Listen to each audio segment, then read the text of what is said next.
In this video, we show how to replace the heatsink and CPU in an R470.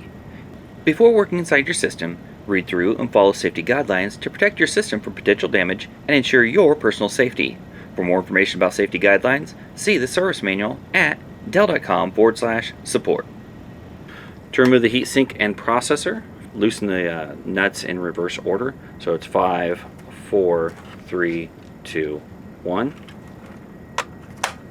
We'll start with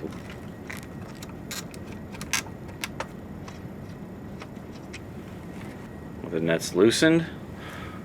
Lift up on the retaining clips and lift the heatsink and processor out of the system. To install the heatsink and processor, lower it down into place and then lower the retention latches and then tighten the nuts in numerical order, so starting with 1,